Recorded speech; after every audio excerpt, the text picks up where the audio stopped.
Muy buenas a todos, and welcome to Latinxyz, where we discuss all things related to U.S. politics from a Latino, Latina, and Latinx perspective.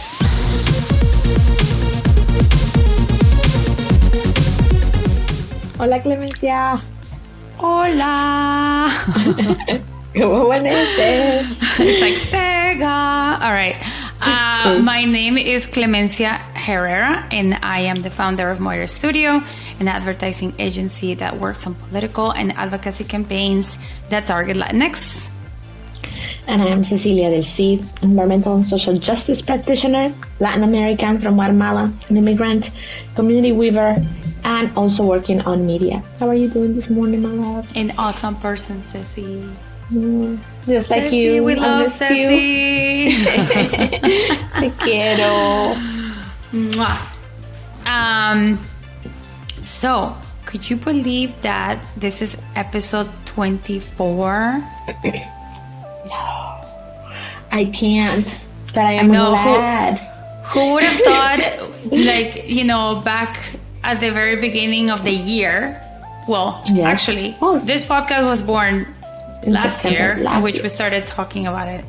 Who would have thought that we'll be sitting here recording episode 24? I know. And we have 2 seasons. Yay, I love it.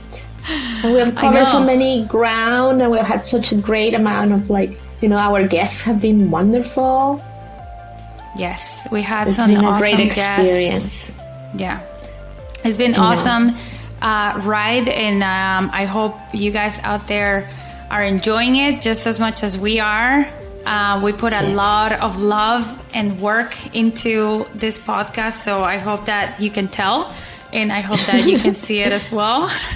And so thank you for listening for 24 episodes of us just blabbering about all the things that we think is wrong. We think are wrong with with this country or with other countries, or things that we need to improve on ourselves, and talking about our personal lives, and just talking about a lot of things.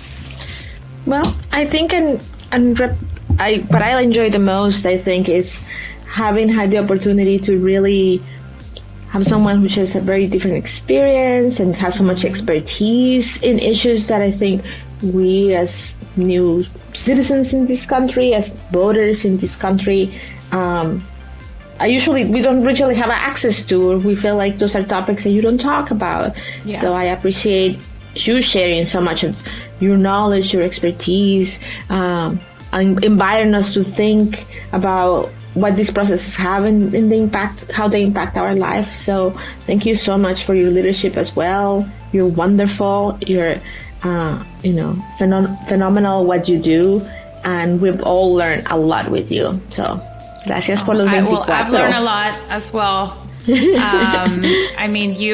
always bring the truth of how the systems work, and I love your perspective on things, and I love that sometimes we don't agree on things, and that's just the way that it's supposed to be. We just have great conversation. We agree to disagree on things, and just learn from each other. And this is the discourse that I would love to spread to everyone. Let's have conversations about things that really matter to us.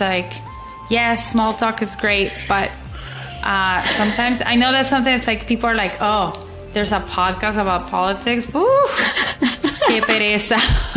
Sí. But it's actually, politics is so interconnected to the way that we live, our society, the way that we talk to each other. Our everyday is connected to politics, because legislature, it actually rules everything that we do, and also not rule, but also allow for us to do certain things, or explore new things. So it's very connected to our everyday. So it's we're not talking about names or things like that. It's more about concepts, and that's what I really enjoy. Yeah. And so tell me, what are some of the things that in these 24 months that you feel like the Latinos have cared about politically? What is in us as Latino, Latina, Latinx voter? What is in our mind? What are some of the topics that, in your expertise, when you work with candidates that are rising, when you go into community canvassing, polling, what are some of the things that have come up? Yeah, it's been a very interesting year, to say the least, for Latinos in the U.S. U.S. politics has actually started to realize that we are important. We're an important voter group. Yes, we have been acknowledged before, but not like this. Not like this, in which they're like, wow, if we actually engage them, we could, or at least win their hearts, win their votes, or like win their party affiliation, we could actually win. In like more and more organizations and committees and candidates and just in general, the whole political machine has started to say, hey, we probably need to really look into this. Which, some of us are like, oh, about time. But some of us, like part of me is like, and then part of me is also like, finally, yes, this is great. I'm happy that this is happening. And, I bring this up in many conversations. I say, yes, as much as, Trump was just like a divisive and wedging character in this country, he also created these more progressive and kind of resisting movements that kind of pushed these kind of concepts like, hey, we need to engage minorities, now to get involved, because one of the wake-up calls was, hey, there was a bunch of Latinos that voted for Trump, and then people are like, oh my God. So definitely people are like, hey, Latinos are now persuasive voters. They're kind of like swing voters, which we talked about at the very beginning of the year. But yeah, it's kind of like we talked about it at the beginning of the year, and it's kind of been like seeping into many other things. And I've seen that seep into many conversations that I've been having or in over the whole year. And so I'm happy to see this. And I think like over this whole year, people have been analyzing and crunching numbers and just really this has really become a reality, and this has solidified. And I see people making plans for 2022 that really involve Latinos and engaging Latinos and hiring Latinos to work in campaigns, because this is the other thing. There's this term that has been become more and more popular that's called cultural competency, and that just means about the culture, and you know how to create communications that are culturally aligned with the audience that you're trying to reach. And it just doesn't mean Spanish. I mean, we've talked about this, in Latinos, we talk to them in English, or we talk to them in Spanish. And and then in between that, there's all these dialects and Spanglishes and all these kinds of combinations that need the cultural competency in order for us to know what we need to do. So I'm very excited to see more Latinos in teams, in firms. You have seen the changes? Firms. Yeah, definitely have. And it's nice to see more Latinos in being hired to work with Latinos. Yeah. And so which just means, you know, we're moving on up, I guess. Well, I think we're being given a rightful place. You know, hearing hear your thoughts makes me think of how the title of our very, very first episode, which if you haven't listened to it, you should go. It was kind of funny. Like, we're not your booty call. Don't come to us at the end in the middle of the night, asking for some love. Yeah, I mean, I bring this up with other people that work in politics, and they just crack up. Like, all other Latinos, and it's just like, this is totally it. Yeah. And so you're asking for some love in the wee hours of the night, before an election. I think, it feels kind of like, I'm like, oh, we were being right all this time. Like, we have talked about that sensation of being left behind, that after an afterthought, not having been invested enough, communities that don't receive those resources from candidates, that don't receive the staffing resources from candidates and campaigns. But also we talked about that our issues are like the Latino populations across the United States cared about different issues because we come from different countries that have very different histories and synergies and in relationship to this country that we are immigrating, or that we have like in call home now. Politics. Yes, and we have our own kind of historical, maybe rooted ancestral politics and beliefs, and people who have not experienced and I have to say that democracy is a very fragile idea, even in this country. But this country tends to have a little bit of, if anything, it's todavía débil. It's not the most robust one, but it has a longer history attempting to it. Democracy is difficult to live in a democracy. I think it requires many things, constant work. Yeah.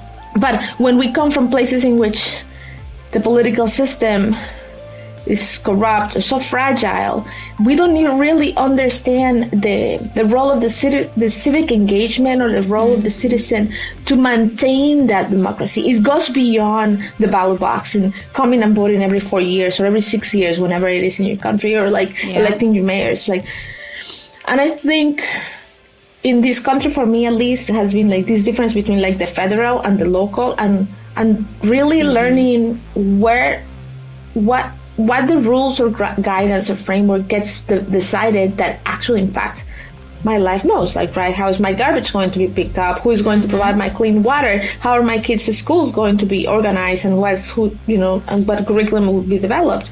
And we never think that as citizens we can shape all that.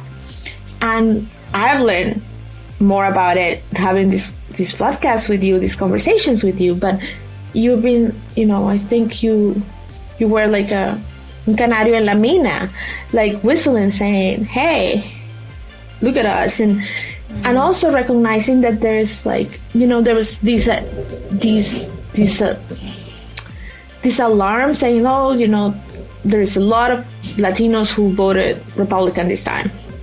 It's always been about that 30%, but I also think that they didn't vote Republican. Well, they voted for Trump. Yes, that's true. So now we have to figure out, like, is that going to repeat itself now that all these people who came from, because I think some of the data has shown that what he was able to mobilize was people who hadn't voted before, and you've been saying it all along, like, right, we're swing voters. We don't know if they're Republicans. Yes, persuaded. Some people flipped. They voted Democrat before, now they voted Republican. So, like, what I think is important to understand is there is a large amount of the Latino vote, which is now the second largest voting bloc after whites. Yes. That don't come out and vote. We still about 50-60% of us come out and vote when we have a good election year. What are the rest of people who are eligible to vote doing? And then also, I think, which is the next step, and some of the things that you have talked about, we'll talk about here, is like, now that we know that the Latinos came out in the past election 2020 and really, yes, a sliver voted more for Trump, but we also came out in 60-something% and voted for the winner of the White House right now. Yeah. And we cannot help deliver that. We delivered Nevada, we delivered Georgia, many other places that were pivotal to the win. Yep. So what are you gonna do to get all 40%, 50% that is not voting? Who's gonna go get them? Well, not only that, but turnout is going to be an issue next year. I think so. It always is because it's midterms, as you know. It's historically low, you know. Whereas if you know, it's just the presidential campaign. It always attracts a lot of people. Everybody wants to vote for the president. It's sort of like the Super Bowl or like, you know, the World Cup. Yes. You know, it's like everybody, like nobody watches the La Liga, but then they watch the World Cup. Or like the Champions League or whatever, you know. Yes. Like I never watched football like our football. I never watch it. I only watch the World Cup. Like my whole family, that's all they did. We all watched the World Cup. So we're it's a fan like every 4 years. Yeah, exactly. Every 4 years, you get excited about this like major thing that happens, and then you don't care anymore. So the midterms are historically have low turnout, which is going to be extremely challenging because we have the Senate it's like razor thin, and we could lose the House. Yeah, we could lose Congress as Democrats, which happened also in 2010 in response to the election of President Obama in 2008. So what have the Democrats learned something from that? Like, you know, that experience. Oh yeah, I'm sure. Yes, the conversations have been very much about like, yeah, this happens, but there's not one solution to it. I think it's like across the nation, every single, you know, candidate team, they're all thinking about their unique solution to the turnout for their community, because you know, apathy is huge. You know, people are disappointed. People are tired. People are like, they're sick of working and not making more money. You know, there's that big resignation that has been happening. You know, people just like, I just rather not go through this anymore. And like, we're in the middle of a historic pandemic. Yeah, people are sick of COVID. You know, it's been 2 years already. We're going on year 3. In February, it's gonna be the second year in lockdown, sort of like all working from home, at least for me and my husband. And people are sick of it. People are sick of a lot of things, and so there's this thinking that it's like, oh, if I don't vote, it doesn't really matter. And the issue is that it does. It actually does. And the more that you vote, the more that it matters. The more that you can make difference, because otherwise, you know what happens? They're just gonna do lo que se les dé la gana por allá. See, and you know what? If it didn't matter, why would the Republican Party go out after that election, that historic election in which we showed up to deliver it, and start to put policies in place that are trying to prevent us from going to vote? Exactly. It's huge. You know, why would they try to suppress your vote if it wasn't that important? Why are they implementing so many obstacles for people to go vote if they thought it wasn't important? And that's what they did in every state. Exactly. Immediately. Exactly. Well, because they lost. I know. But we lost, so now we're going to change the rules. So it's not happening again. So we have to be even more alert, right? Like we have to be like more like pilas. I mean, like a lo mejor sí tenemos poder. A lo mejor sí podemos cambiarlo. Not only that, but for all the Latinos that are listening out there, I have seen a pretty healthy amount of Latinos running for Congress this year. Well, for next year. And obviously, there could always be more. There's room for improvement.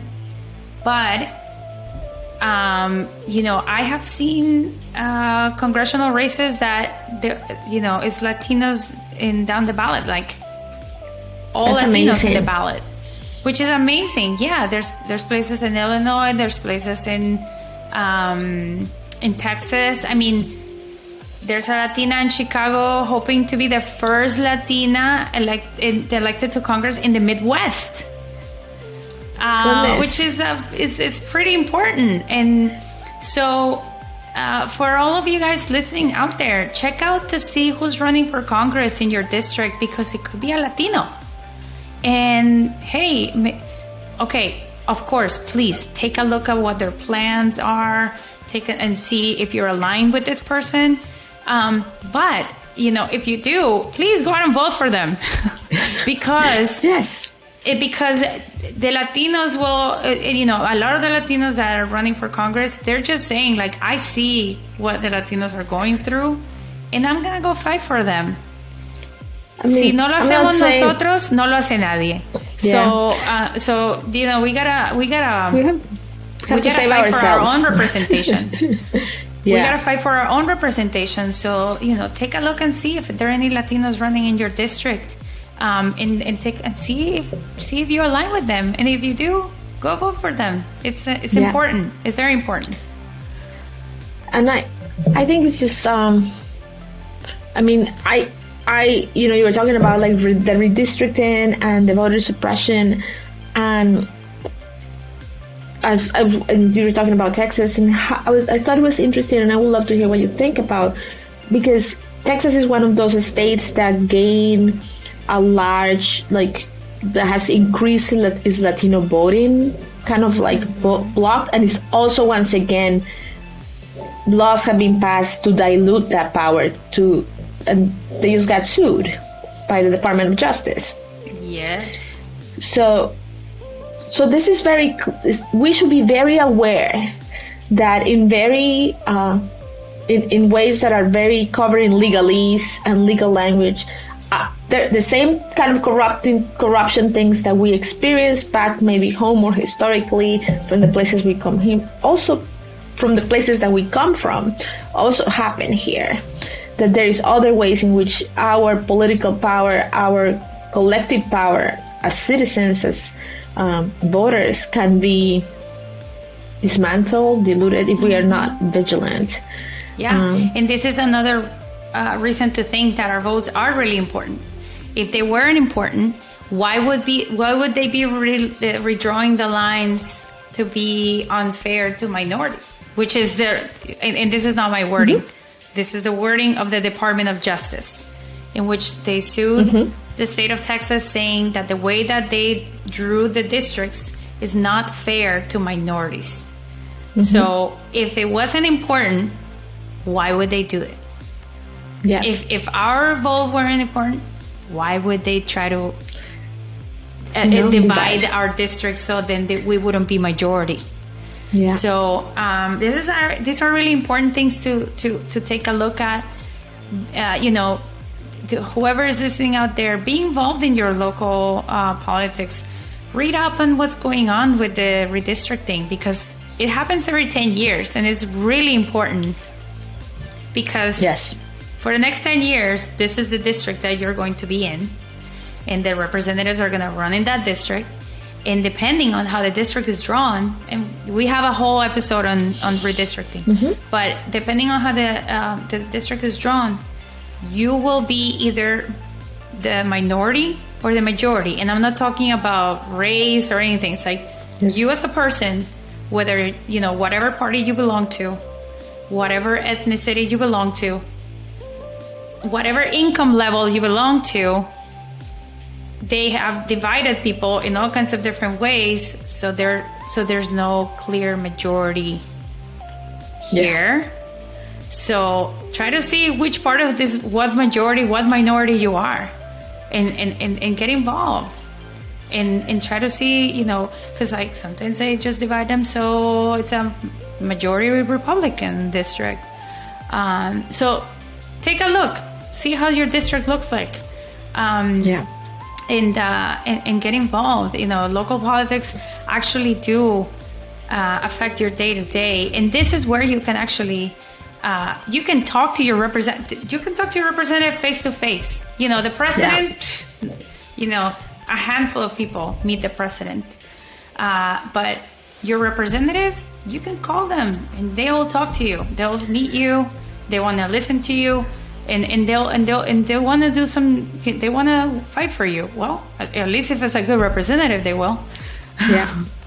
And I think that we always forget that is the word, right? Like representation, that they are there to it's like you have your own pocket of like 100,000 people, 40,000 people, and we're like, okay, we're sending this one who come back, who listen to our consensus, and will try to represent the interest of this small group, that is not always going to represent every single person, but is going to represent the majority of what those voters behind them. Yeah. So when we see people to go to Congress and suddenly vote for things that affect their districts, affect their communities in such a hard way, that's when there is a disconnection, right? Like the role of the representatives is to always be in constant communication with their constituency, with their citizens, with their neighbors, with their community, and recognize what do we care about? What are the things that this community cares about?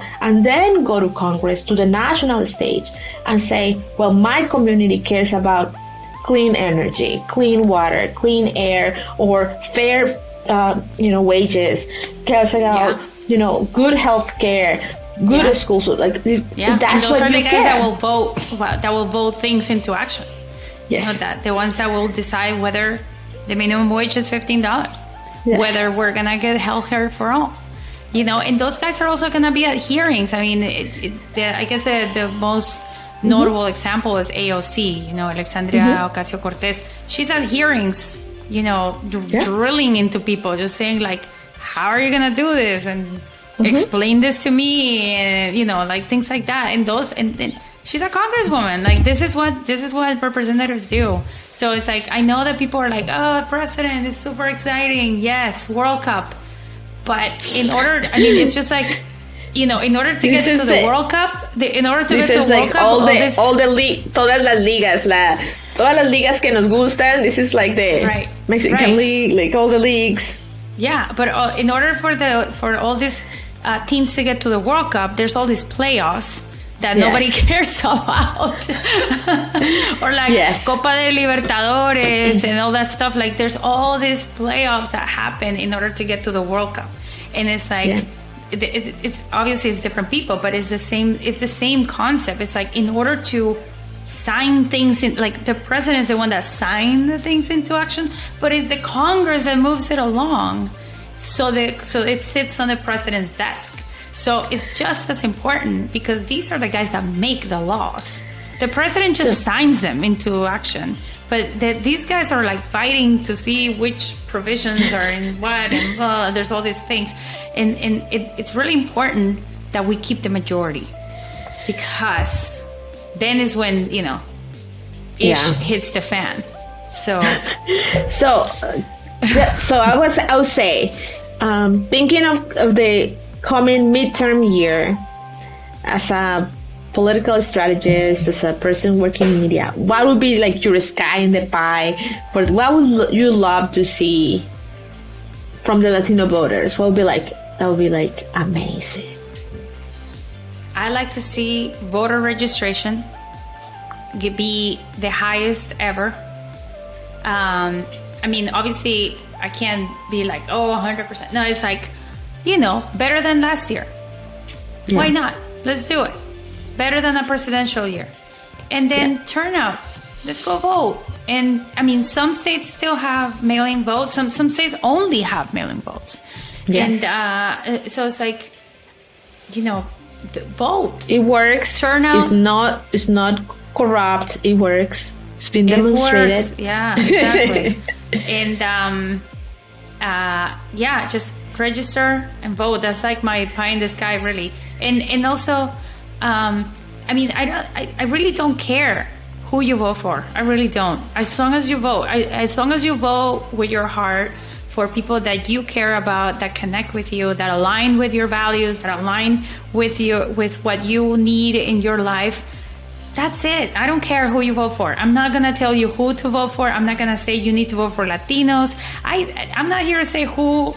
That's what I do for my everyday. Day to day, I do ads in which I'm telling you to vote for. But here in this podcast, I don't care. Yes. Use one that civic engagement. Yeah, and from the candidates, what are you hoping for to see in these like running season, like election season from candidates, Latinos and non-Latinos, and how do they approach our community? What would be like, we're learning, that's awesome. I love to see that cultural competency put into action. Yes, everybody's talking the talk. I wanna see how they're walking the walk. I wanna see how they're doing it, and I want them to have the right team so they can have that cultural competency. And I also really think that they need to have a separate track of communications for Latinos, that whether it is in English or in Spanish or in Spanglish or digital or TV, whatever needs all to be done. Multi-pronged. As long as it's culturally aligned and also aligned with what that specific community needs. The needs of Latinos change widely from one state to the other and from one district to the other. Okay. In many polls that I've seen, obviously in border towns, immigration might be more important than in the Midwest or in the Northeast, and in other states, like jobs are important. In other states, healthcare is extremely important. But obviously, hot button topics are COVID, jobs, healthcare for all, especially because of COVID. There's people that have no health insurance and have long COVID. How are they going to deal with that? Yeah. And then obviously, social justice, racial justice. So those are hot button tickets, but like depending on where people are, the levels go up and down, the levers, that's more important, this is less important, blah, blah, blah. So listen to the Latinos and, do polls that are just for Latinos and see what they care about and then talk to them about what they care about. So it's a very easy ask, but well, you do it very well, and I'm and I'm glad that people who have you in their team are super lucky, and thank you for helping us all think of what are some of the as voters and also colleagues. I mean, you're telling them like, hey, there is a lot of professionals out there that can help you with your campaigns.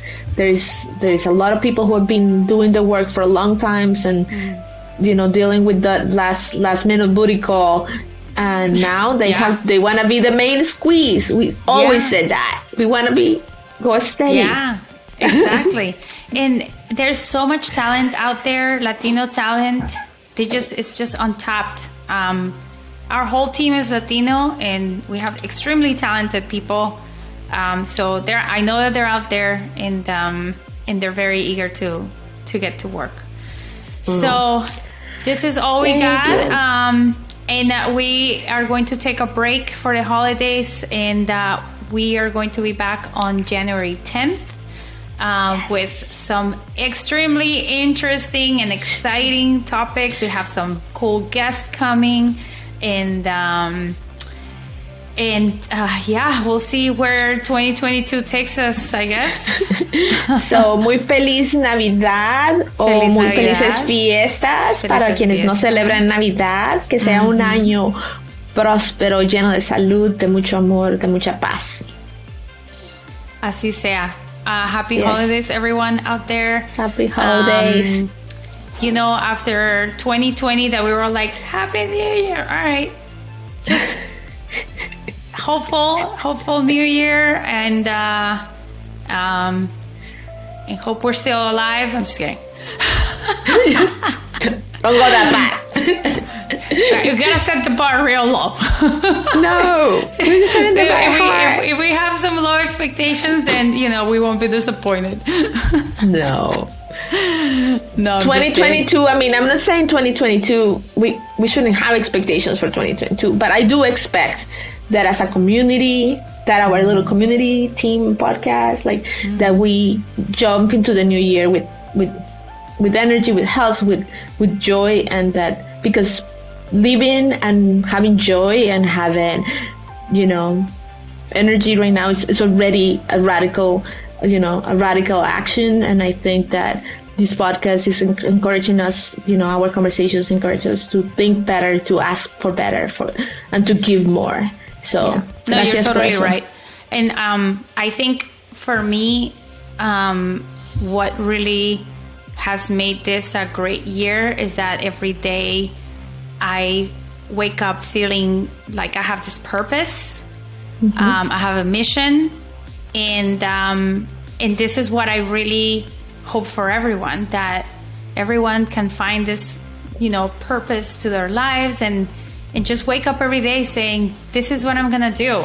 And that just really is really fulfilling. So it's not really about like, you know, things that may happen to us or whatever. It's more like what we will be doing, you know. So I hope for everyone for 2022 that you can wake up every day and feel like you want to do something and that fulfills you, that action fulfills you. So I will see you in 2022, Ceci. Nos vemos el otro año. Nos Besos. vemos el otro año. Te quiero. Happy holidays and Happy New Year, everyone. Happy holidays.